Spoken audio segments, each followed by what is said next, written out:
its simplest level, the brain works like a little mind map. Our grey matter is made up from roughly 86 billion neurons being brain cells. There are over 100 trillion connections between those neurons, which are known as synapses. The average neuron has a whopping 7,000 connections to other neurons on its own. Neurons are composed of a cell body, or soma, with sprouting dendrites and axons. These connections, or synapses between neurons, can be localized, but in some cases connections can span large portions of the brain. Some axons can be up to 1 meter long. Synapses take the form of small gaps across which signals can travel. Signals, meanwhile, are actually electrical impulses. When a neuron fires, which is known as an action potential, an electrical impulse will travel down the axon to the synaptic terminal at the end. This is the output port, where the electrical impulse will then jump across to stimulate the dendrites of other neurons. Action potentials are binary. That's to say that a neuron is either firing or not, and there are no gradations of intensity. When a neuron receives enough stimulation from incoming dendrites to raise it above a certain threshold, it will then fire and carry the signal onwards. In some cases, input from one neuron may be enough to cause this. In other cases, multiple inputs will be required to depolarize the cell. There'll be then a brief cool-off period before the neuron can fire again. In their physical form, anti-white mean pathogens are neurons firing within our brains. When an individual expresses an anti-white mean pathogen, they are living within and strengthening the anti-white narrative due to the up to 7,000 connections on average that each of these neurons or anti-white mean pathogens have within the brain of an individual. A chain of thought is more like a web, where each thought that leads to the next thought also has up to 7,000 connections going out to subconscious thoughts, which then construct one's experience and perception of their reality. So when a neuron fires, it will correlate with an experience of an action.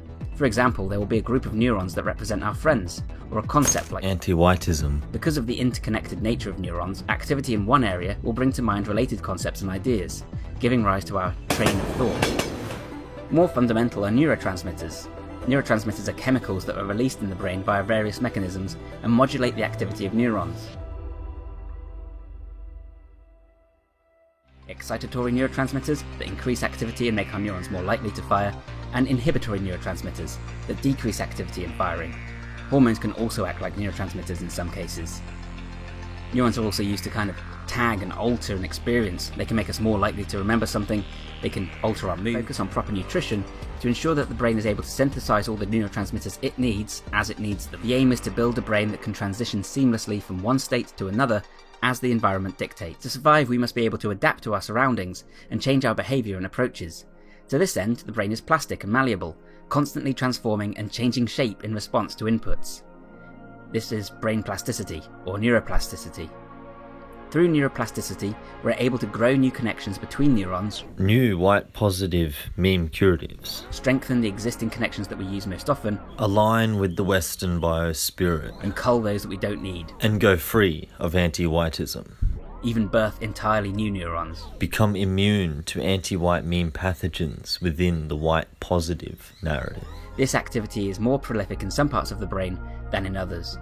The defining rule of neuroplasticity is often described as neurons that fire together, wire together, fire together, wire together, neurons that fire together, neurons that wire together, neurons that fire together. If two neurons are repeatedly activated at the same time, they'll reach out over time and form a connection through a process called long-term potentiation. For example, the axons might get myelinated, meaning they're better insulated to carry the signal faster and without damage. This is how habits can form, and it's why association works the way it does. And likewise, neurons that fire apart, wire apart. The brain that changes itself.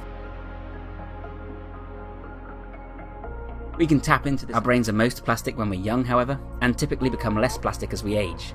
But there are many things we can do. To begin in healing our brains, we can learn the 5 key concepts of Go Free. With these 5 key concepts of Go Free, you are able to actually construct the initial platform, the initial neurons from which you can then build these new connections to actually have a new way of thinking. So this is the scientific basis, the scientific understanding, the neurobiology of the principles of Go Free. Going free of anti-white meme pathogens, which again are associated with neurons that are already ingrained within your brain, old ways of thinking, old ways of acting, old ways of being, so that you can build your brain, so that you can have this new platform, this new narrative to live from and within. Each neuron has up to, on average, 7,000 connections, so every thought process that you have, one thought leading to another thought, also has up to 7,000 on average connections being fired to subconscious thoughts, which construct the axioms, the context, the worldview around which that thought process takes place. And that is your perception of reality. You have to grow new neurons and then establish new action potentials fired down those neurons and synapses.